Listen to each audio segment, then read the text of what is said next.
자, 초발심 작용문이라는 책인데, 이 초발심 작용문은 우리나라에 있는 책이에요. 다른 나라에는 없고, 우리나라에서 편집해가지고 만든 책인데, 이거는 이제 조선시대 때부터 행자교육, 그 다음에 스님들 기초교육 필수교재로 계속 써왔던 책입니다. 이제, 개초심 학인문, 발심 수행장, 작용문, 이렇게 이제 세 개의 글을 모아가지고 한 대 목관한 건데요. 요거는 다 외우셔야 돼요. 배우면 어차피 진도 다 못 나가는데 6개월 동안 진도 다 못 나가는데 내 스타일로 봐서는. 근데 어쨌든 배우는 거는 그때 다 외우셔요. 그다음 그주에 다 외우셔야 되니까. 밑에 한번 미리 좀 읽어봤어요. 네, 그래서 오늘은 개초심 학인문부터 이제 처음 들어가도록 하겠습니다. 개초심 학인문. 초심이라는 것은 처음을 마음을 공부를 하겠다, 수행을 하겠다, 불교에 입문하겠다 라는 발심을 한 그걸 발심이라 그래요. 필발자 써가지고 발심이라고 하는데, 처음 발심한 학인들을 개자는 경계하다, 깨우치다, 가르치다 라는 뜻입니다. 처음 마음을 내어서 공부하려고 하는 학인들을 경계하는 글이란 뜻이에요. 저는 이 초심이라는 단어를 아주 좀 중요하게 생각합니다. 초심. 처음 마음. 말 그대로 하면 처음 마음이에요. 그러면 언제가 처음 마음일까? 좀 더 깊이 얘기를 하면, 부처님께서 살아계셨을 때 외도가 와가지고 이 세상의 태초가 무엇입니까? 라고 부처님께 물었어. 태초가 무엇입니까? 태초가 어떻게 시작됐습니까? 태초라는 것은 무엇입니까? 라고 여쭈니까 부처님께서 대답하셨어.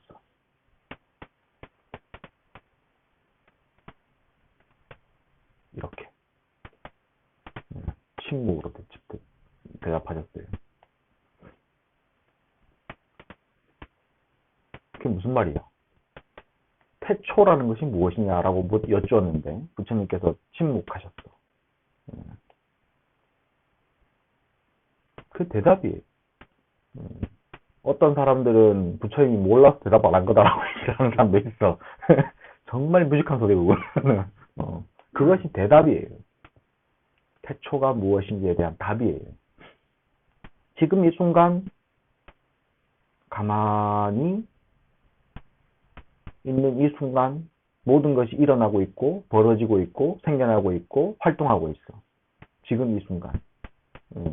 태초라. 이 세상에 지금 일어나고 있는 것 중에 처음이 아닌 것이 있습니까?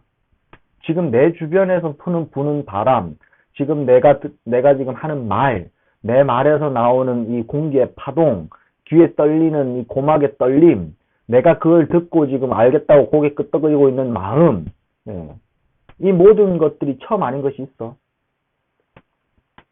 없어. 지금 내가 끼고 있는 안경, 입고 있는 옷, 이거는 지금 어제 것이 그대로 이어져 온 거예요? 아니야. 매 순간 이것은 새로워. 달라지니까. 한순간도 쉬지 않고 달라지고 있어요. 바람이 불듯이, 소리가 퍼져나가듯이, 물이 흐르듯이. 모든 것은 항상 새롭게 흘러가고 있고, 항상 새롭게 변화해가고 있고, 항상 새롭게 생겨나고, 활동하고 있어. 그죠? 그러니까, 처음이라는 것은 항상 매 순간이요. 항상 매 순간. 그죠?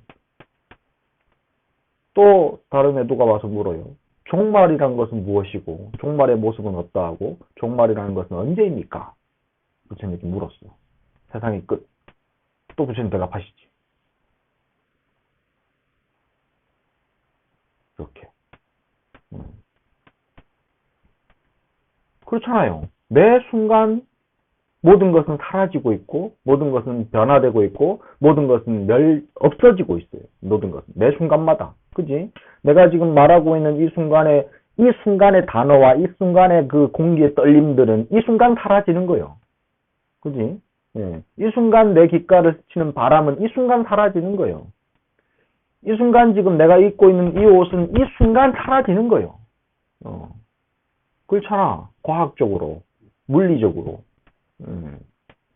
근데 인간은 자기의 어설픈 기억력과 아주 조금밖에 보지 못하는 과시광선 속에서만 볼 수 있는 이 꼴랑 눈, 이런 것만 가지고 보고 듣고 느끼는 것이 존재하고 있고 유지되고 있고 항상 없어지지 않고 있다라고 착각하고 있지. 근데 말 그대로 그건 착각이요. 현실하고는 전혀 다른 거예요.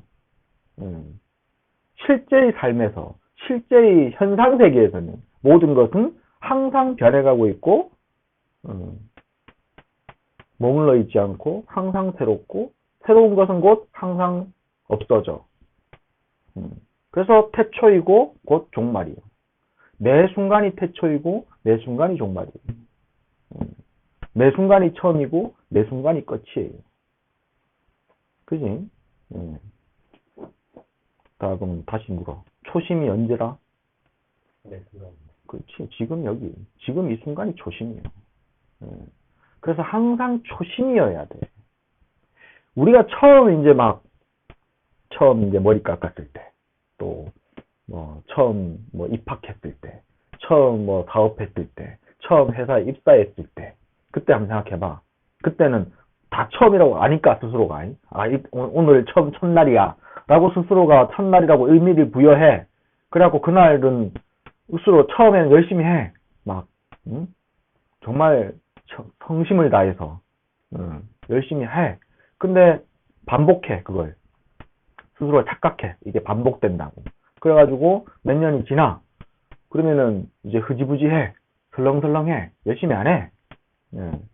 삶이 다람쥐 쳇바퀴 돌아가듯이 계속해서 똑같은 것이 반복되고 지루하고 그래갖고 무슨 우울증 같은 것도 빠지고 착각 때문이죠. 그죠? 예. 항상 초심이에요. 매 순간이. 꼴랑 대도 안 한 그 자기의 기억력 하나 때문에 고고깔랑 믿고 그 기억력이 또 얼마나 부실해. 내가 기억하는 것은 진짜 내가 겪은 일의 100만 분의 1도 아니요. 어제 일도 마찬가지예요. 어제 일 중에 기억나는 건 몇 가지나 있어 과연. 내가 보고 듣고 느끼고 처해 있던 상황 가운데 내가 기억하는 게 과연 몇 가지냐고. 어제 일인데. 오늘 아침 일은 1초만 지나가도 다 몰라.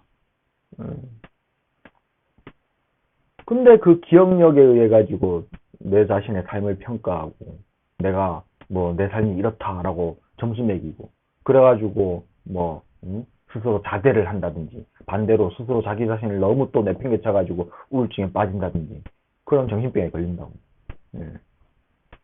현실하고는 아무 상관이 없어. 어리석어서 그래요. 부처님의 가르침을 몰라서. 그래서 부처님께서는 곧 지금 앉아있는 이 순간이 태초이고 이 순간이 종말이라는 것을 보여주셨어. 내처럼 지금 말해버리면 지금이 곧 태초다라고 얘기하면 그 태초는 또 지나가 버렸어요. 그래서 말이 안 붙어요. 말하면 틀렸어 사실. 그래서 태초가 무엇입니까? 라고 물었는데 말하면 그건 이미 태초가 아니야. 그죠? 왜냐면 0.1초만 지나가도 그건 과거이고 시작이 지나버렸으니까. 시작이라고 말하는 순간 이미 이건 시작이 아니니까. 그죠? 그래서 부처님께서는 침묵하신 가장 올바른 답이야. 기가 막힌 답이지. 부처님만 할 수 있는 거예요. 우리는 그거 해봐야 아무도 못 알아듣고 나도 몰라. 하면 안 되는 거. 부처님은 정확하게 답을 보여주셨습니다.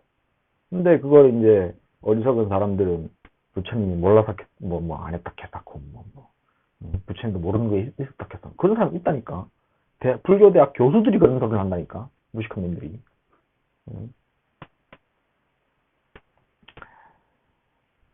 그래서 초심의 학인을 경계하는 글이야. 그럼 누구를 경계하는 글이에요? 자기 자신이지. 언제나 자기 자신. 이거는 그러니까는 개초심 학인문은 초발심 지금 행자복 입고 있을 때만 배우는 것이 아닙니다. 평생 해야 돼요. 평생 자기 자신을 이 글로 경계해야 돼요. 과연 내가 초심에서 벗어났는지. 초발심시 변정각. 처음 발심했을 때가 곧 바로 완전한 깨달음이다라고 얘기하거든. 불교에서는. 처음 발심했을 때. 그 말을 조금 더 이제 좀 깊이 있게 얘기를 하면요. 처음 내 마음이 무슨 마음이든 처음 마음이 일어났을 때, 곧 찰나, 그때가 곧 깨달음, 각이에요, 각. 예. 매 순간 마음이 일어났을 때. 근데 우리는, 중생들은 마음이 일어나고 생각이 일어나면요, 생각에 쫓아가서 생각에 끄달려댕겨요. 절로 계속 밖으로 막, 밖에서 나갔다가 무슨 뭐 외국도 갔다가 막, 이 시간에 아니 더 과거에도 갔다가 미래도 갔다가 계속 생각에 끄달려서 생각에 실려가지고 내 자신이 한도 끝도 없이 가버려. 그러니까는 중생이요. 근데 처음 생각이 탁 발딱 일어났을 때 곧 찰나. 그것은 바로 마음이 일어나기 이전 자리가 뭐라고 내가 계속 얘기를 했습니까? 생각이 일어나기 이전 자리가 부처라고. 예. 생각이 일어나기 이전 자리가 부처니까 생각이 건득 일어난다는 것은 그 생각이 일어난 본래 그 자리는 부처고 일어나가지고 또 돌아다니는 것은 중생이고 근데 그거 지금 한번 상상을 해봐. 이제 바람이 불어. 물 표면이 잔잔한데 그 잔잔한 표면 위에 바람이 싹 불어가지고 물결이 팍 일어났어. 예. 물결이 팍 일어나서 물방울이 뽕 튀었는데 그 물방울은 물이 아니야. 물이잖아요. 생각이 탁 일어났다는 것은 그 생각은 부처예요, 아니에요? 부처잖아. 예. 초발심시가 곧 변정각이요. 처음 발심했을 때가 마음이 일어났을 때가 곧 바로 부처예요. 그게. 근데 우리는 그 자리에서 한참 벗어나잖아. 이제 바람 타고 계속 가. 자꾸 이제 어디로든 못해도 갔다가 하늘에도 올라갔다가 별로매를 다가. 그러니까 중생이라고 착각하는 거예요. 초발심시 변정각이에요. 그래서 개초심 학인문은 언제나 항상 수행자들이 수지하고 있어야 돼요. 기억하고 외워서 계속 그걸 실천하고 있어야 돼. 해동사문 모구자술 돼 있어요. 그죠? 작은 글씨로 해동사문 모구자술 돼 있죠. 해동은 우리나라 바다의 동쪽에서 우리나라를 얘기합니다. 요즘에는 이거는 이제 옛날 이제 중국이 세상의 중심으로 알고 있을 때의 우리나라를 중국의 바다 동쪽이니까 그래서 해동이라고 불렀어요. 전통 방식의 얘기지 이게 무슨 뭐 사대주의에 빠져있는 패배주의나 사대주의에 빠져있는 단어라고 생각하시면 안 돼. 그때 당시에는 당연히 가운데 중자잖아. 중국은 당연히 중국의 동쪽에 있으니까 해동이라고 부른 게 그게 당연한 거였어. 그냥 사대주의고 뭐가 아니었어. 그게 그냥 그때 당시의 사고방식이었어. 근데 이제 지금에 와서 생각해보면 그게 사대주의였다라고 얘기를 하고 폄하를 할 수는 있겠지만 굳이 그걸 또 깎아내릴 필요는 없습니다. 그렇게까지. 그래서 지금은 그냥 동양 대한민국 이렇게 부르는데 해동 대한민국이라고 예전 얼마 몇십 년 전까지만 하더라도 축원할 때 해동 대한민국이라고 불렀었는데 요즘은 동양 대한민국으로 주로 많이 불러요. 네. 그래서 뭐 해동이란 단어를 근데 거부감을 굳이 가질 필요 없어요. 예, 좀 무슨 뭐 이렇게 건잡기 좋아하는 분들은 해동 뭐 사대주의라고 막 건잡아가지고 막 신랄하게 비판하시는데 그 필요 전혀 없습니다. 그냥 우리나라를 지칭하는 단어 중에 하나다라고 이해를 하시면 돼요. 사문은 내가 이제 수행하고 있는 집단을 사문이라고 불러요. 꼭 출가한 스님들만을 사문이라 부르진 않습니다. 사문은 석가모니 부처님 당시에도 있었어요.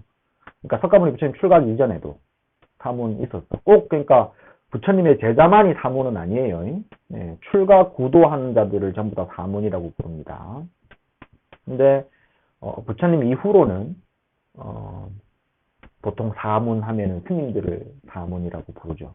근데 원래 뜻은 출가 구도자라고 이해하시면 됩니다. 모구자는 고려시대 보조국사 진울이라고 이름 들어봤어요?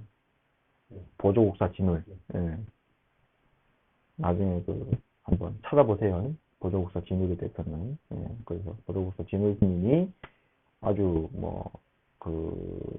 고려시대에 불교를 아주 크게 불교의 수준을 아주 크게 진작시킨 분입니다. 그러니까 그 한번 찾아보시면 자세하게 나올 거고, 인터넷에. 그 모고자 보조국사 진울이 지으신 겁니다. 술은 찬술하다라는 뜻입니다. 술이라는 것은 하고 달라요. 작은 지을 짝자. 네. 작은 창작이라고 쓰잖아요. 그죠? 근데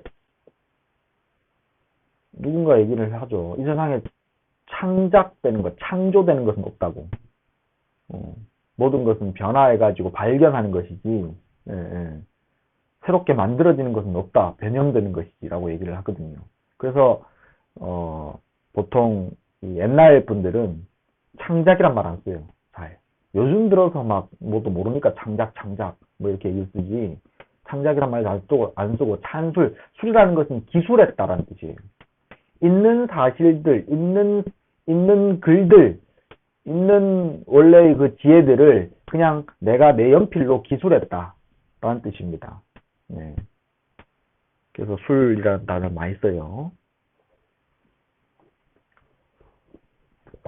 자, 이제 본문 들어가서 부초심지는 수원리 아고하고 친근 현선하야 수오개 십계 등하야 선지지범 개차하라. 이거를 이제 외울 때는요. 소리내서 외울 때는 음을 붙여가지고 예. 항상 강경 시간을 내가 이제 오늘 수업 끝나고 나면 강경 시간 내가 정해줄 거야. 강경 시간에는 그렇게 소리내서 읽으세요. 행자실에서 허리 쭉 펴고 고개 딱 당기고 부초심지는 수원리아구하고 친근 현선하야 수오개 십계 등하야 선지지범 개차라 단의 금구 성언이 연정 막순용유 망설이여다 기출가하야 담배 청중인댕 탕염유와 선순이 연정 부득아만 공곤이라. 이렇게 연불하는 것처럼 연불하고 조금 또 톤이 달라요. 강경톤은 이런 식으로 옛날 선비들이 그리는 것처럼 이렇게 운곡은 본인들이 그냥 붙이면 돼. 본인들이 붙여서 운곡을 붙여가지고 소리에 내어서 읽어야 됩니다. 간경은. 근데 일단 그 다음 간경하는 방법은 같이 얘기해 줄게요. 부초심지는 부자는 이게 대저라고 해석합니다. 원래는 지압이 부자죠.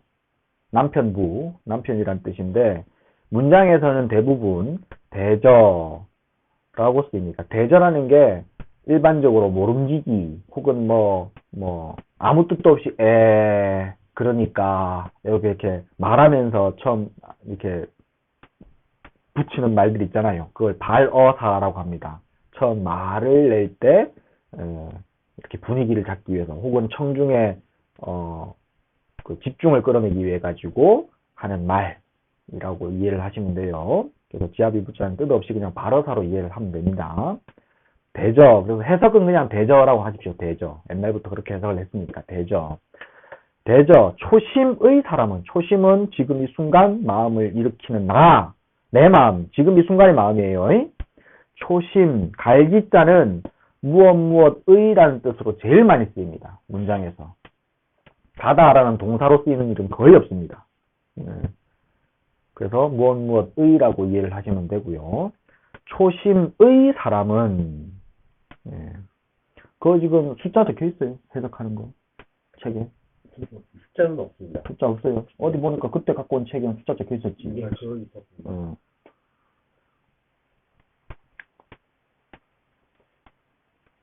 제가 해석해드리면 숫자 붙이세요. 글자에다가. 네. 대저 1, 초심 2개 단어니까 합해가지고 2, 의 갈기자 3, 사람 4.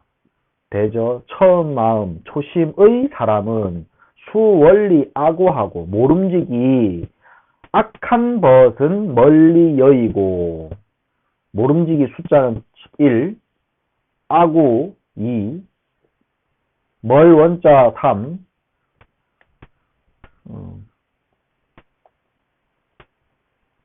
떠날 리자 4 이렇게. 모름지기 악한 벗은 멀리 여의고. 예. 떠달릴 자, 여의다라는 말 알죠? 부모를 여의었다 할 때 그 여의다. 예. 악한 벗은 처음 마음을 일으킨 사람, 공부하고자 하는 사람, 초심이 무엇인지를 아는 사람, 초심을 유지하려고 하는 사람, 초심을 알아채고 있는 사람. 여러 가지로 해석하면 돼. 그 초심의 사람이야. 그 한 뭉태기로 다 그 여러 의미들을 다 뭉태기로 해가지고. 그래서 한문은요, 단어가 가지고 있는 뜻이 무궁무진하기 때문에 이 생각할 거리가 많습니다. 그래서 타율을 많이 해야 돼요. 한문을 공부하실 때는. 경전을 공부하실 때는. 초심의 사람이라고 얘기하고 그냥 초심의 사람하고 그냥 해석하고 넘어가 버리면 안 돼. 초심의 사람이라고 했으면 지금 내가 초심인지를 알고 있는지, 지금 내 마음이 초심이라고 내가 느끼고 있는지, 혹은 과거의 생각에 집착해가지고 또 구닥다리 인간으로 나를 낙인 찍고 있지는 않은지, 예. 마음이 낡아가고 있다고 착각하고 있지 않는지, 매 순간 아주 신선하고 아주 싱그럽게 내 마음을 느끼고 있는지, 초심의 사람 하면 딱 그걸 느껴야 돼. 예. 생각해보고, 또 느끼고, 또 생각해보고, 또 느끼고. 초심의 사람은 모름지기, 악한 벗은 멀리 여의래. 그러면 악한 벗은 어떤 놈이 악한 벗이요? 수행에 방해되는 사람? 그렇지. 수행에 방해되는 사람도 악한 벗이겠지. 또 어떤 놈?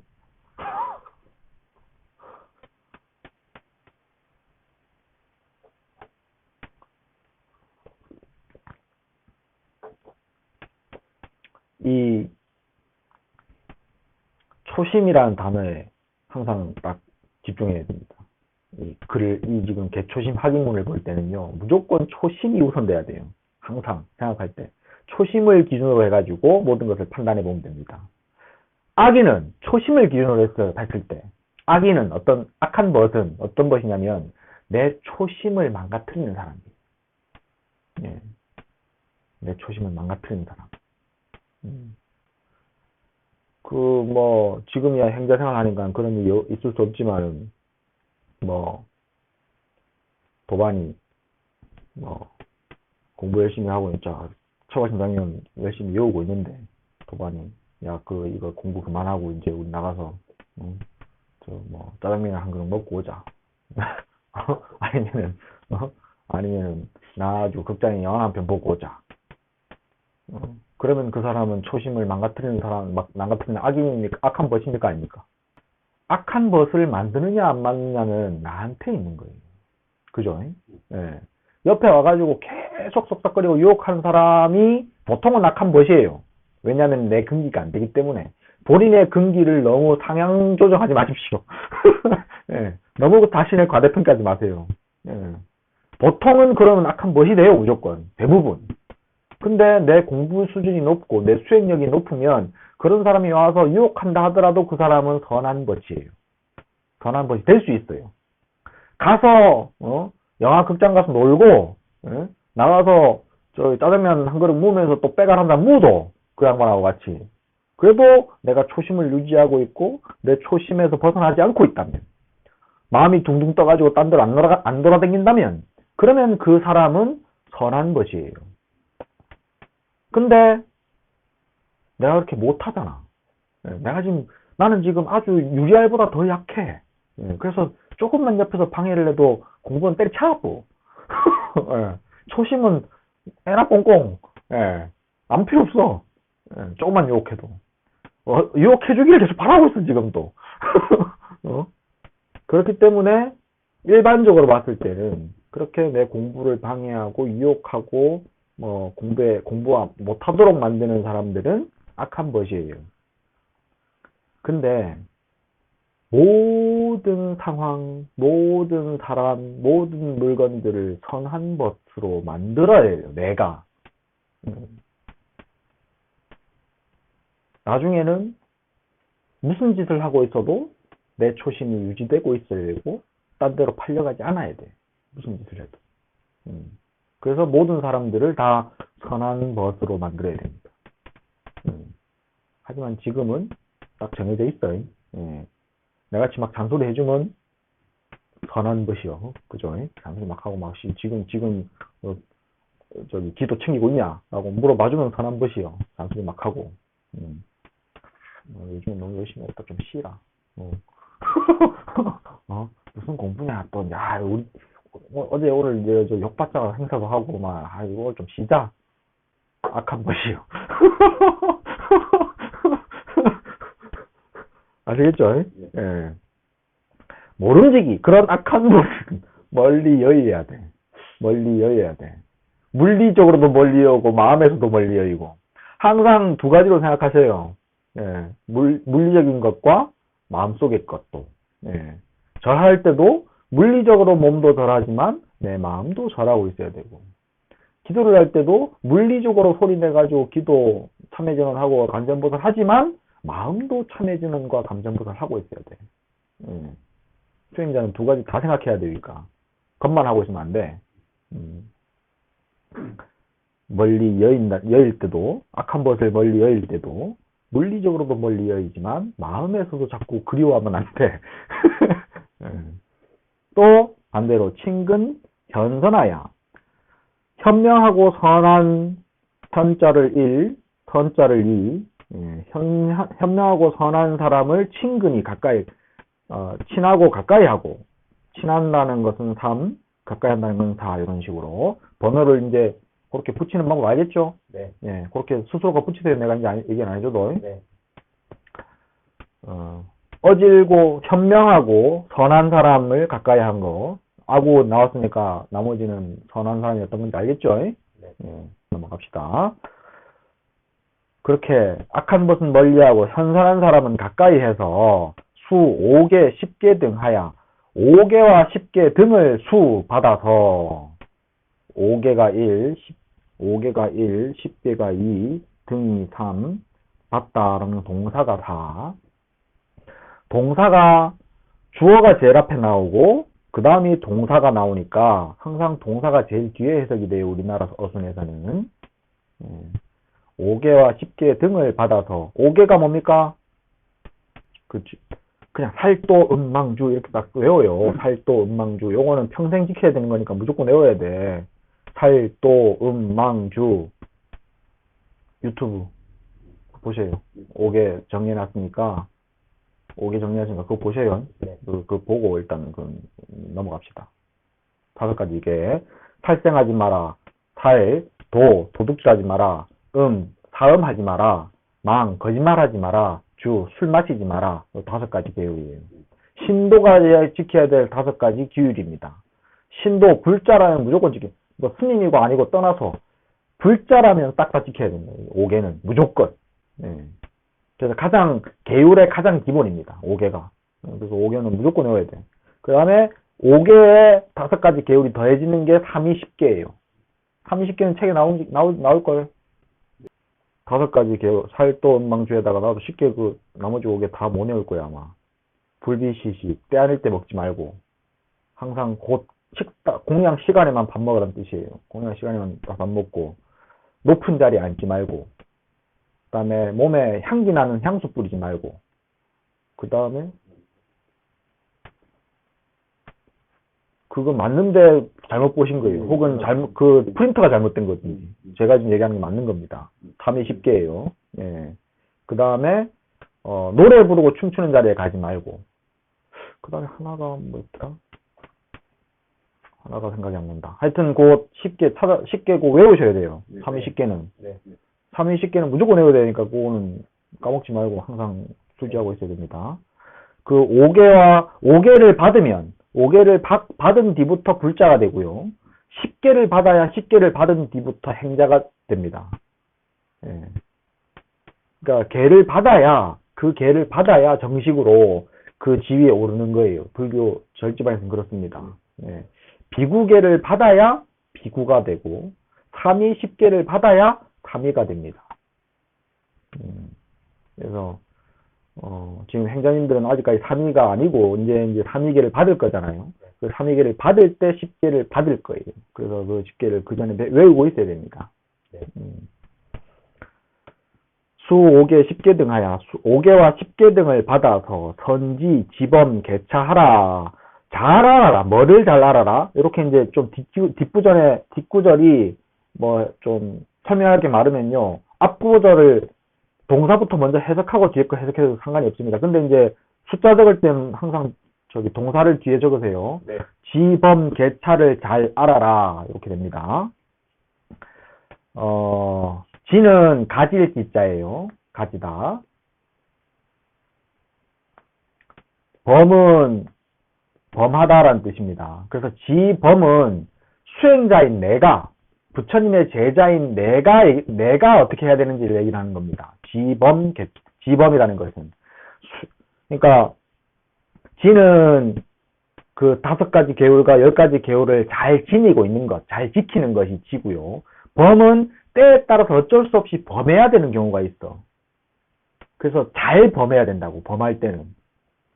범하라고 하니까 또, 이거 범해도 되는가 봐 싶어서 기분 좋은 게 아니고, 그런 게 아니고, 예를 들어서 이런 경우야. 뭐, 선녀와 나무꾼이, 그래서, 선녀와 나무꾼? 맞나? 선녀와 나무꾼 맞는 것 같다. 사슴이 나무꾼한테 와가지고 살려달라 그래. 목숨은 이렇게 잃어버리게 생겼다. 사냥꾼 쫓아온다. 숨겨달라. 그래서 나무꾼이 숨겨줬어. 근데, 이제, 사냥꾼이 왔어. 사슴 못 봤어요. 라고 물어봤어. 어떻게 해야 돼?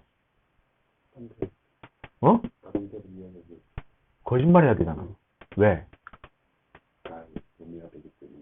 생명을 지키는 것이 우선순위잖아요. 탈도, 음망, 주 5가지 계율은 순서예요. 예, 순서. 탈이 제일 큰 게야. 탈생하지 말라는 것이. 탈생하지 말라는 계율을 지키기 위해서 거짓말하지 말라는 3번째 계율은 어길 수밖에 없는 거예요. 그죠? 그런 경우들이 있다고 살다 보면. 큰 계율을 지키기 위해서 작은 계율은 탈 수밖에 없는 상황들이 있어요. 그걸 범이라고 하는 겁니다. 예. 아무 때나 그냥 시간 날 때 지 하고 싶으면 범했다가 지키고 싶으면 이게 아니고, 세상 살다 보면은 어쩔 수 없이 큰 계율 때문에 작은 계율을 범할 수밖에 없는 걸 범이라고 하는 겁니다. 그래서 지키고 범하는 것을 잘 알아야 돼. 여기서 지범은 수행자에게 해당되는 얘기입니다. 우리에게. 근데 개차라는 것이 이걸 좀 잘못 이해하는 분들이 많이 있어요. 개차. 열겠다 막을 찾다거든요. 그러니까 계율을 열고 계율을 닫는 겁니다. 요거를 지범이랑 헷갈려가지고 개차법이라 그래가지고 계율을 지킬 때 막았다가 계율을 지키기 위해서 막았다가 또 밖에 나가면은 또 열어가지고 또 계율도 안 지키고 이래도 되는 거라고 개차법을 이해하는 사람도 있어요. 정말 무식한 겁니다. 이것도 잘못된 거예요.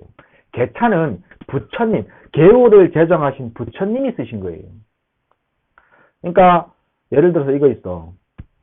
비구는 출가 승려는 비구 아닌 사람들과는 한 방에서 자면 안 됩니다. 그게 비구계에 있어요. 계율이에요. 비구 아닌 사람들과는 한 방에서 자면 안 돼. 근데 그런 계율을 제정하고 난 뒤에 이제 나이 어린 출가자, 사미들이 생겼습니다. 어린 사미들이 생겼는데 비구들은 다른 스님, 비구 아닌 사람과 같이 못 자니까 사미들이 방에서 쫓겨나는 거예요. 밤만 되면. 방에서 못 자. 라후다가 처음 출가했는데 부처님 아들이. 그래서 방에서 못 자니까 화장실에서 벌벌 떨고 잔단 말이지. 그래갖고 부처님께서 닫아놨던 계율을 살짝 열었어요. 비구는 다른 비구 아닌 사람과 3일은 같이 자도 된다. 3일 정도는. 그렇게 살짝 열었어. 그게 열고 닫는 거예요.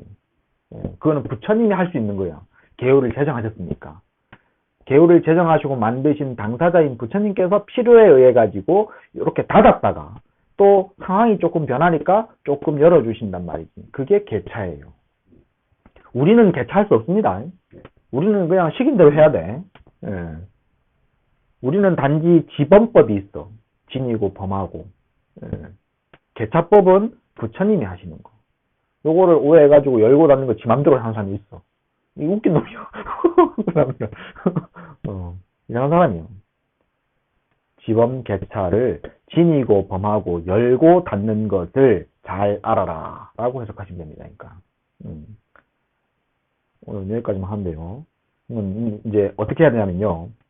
숫자 적어놨잖아. 네. 부초심지는 대저 처음 마음의 사람은 소리내서 해석을 해요. 제일 먼저 해야 될 건 그거야. 부초심지는 읽고 그 다음에 소리내서 해석을 하는 거야. 내처럼 하면 돼. 부초심지는 대저 처음 마음의 사람은 수원리 아구하고 모름지기 악한 벗은 멀리 여의고 친근 현선하야 현선한 사람들은 친하고 가까이 해서 수오개 십계 등하야 오개와 십계 등을 받아서 천지 지범 개차하라 지범과 개차를 잘 알아라. 착할 선자는 문장에서는 잘이라고 해석이 됩니다. 부사로 착하다라고 해석되기보다는 잘이라는 뜻으로 해석이 많이 돼요. 예. 그렇게 해석을 여러 번 합니다. 이 방식으로 한 3번을 합니다. 네. 3번을 하고 그 다음에 소리내서 아까 제가 알려드린 방식대로 음곡을 붙여서 천천히 읽습니다. 천천히 읽으면서 머릿속으로 해석이 돼야 돼요. 입으로는 부초심지인은 이렇게 읽었으면 해석이 되죠. 머릿속으로는 되죠. 처음 마음의 사람은 이라고 해석이 돌아가야 돼.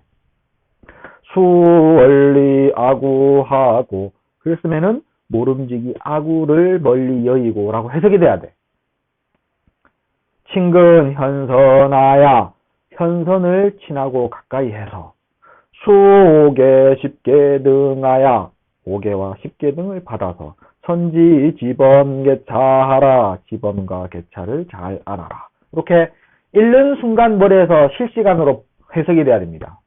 만약에 실시간으로 해석이 안 돼, 그러면 다시 소리내서 해석을 합니다. 오케이? 네. 그렇게 하면서 해석을 위주로 계속 하다가 이제 결국에 해야 될 것은 안 보고 외우면서 머릿속에 해석을 하는 거예요. 부초심지는 수원리아구하고 친근 현선하야 수오개 십계 등하야 선지지범개차하라 라고 안 보고 외우면서 머릿속으로 실시간으로 해석되는 것. 그것이 이제 해야 될 일입니다. 네, 그게 간경이에요. 네, 간경. 아시겠죠? 네. 항상 간경할 때는 운곡을 붙여 소리내서 하면서 해석이 되고 있어야 돼. 그래서 천천히 읽으세요. 처음에는 해석을 많이 하시고 난 뒤에는 천천히 하면서 머리에 실시간으로 번역이 되는지 안 되는지를 체크를 해야 돼요. 부초심지는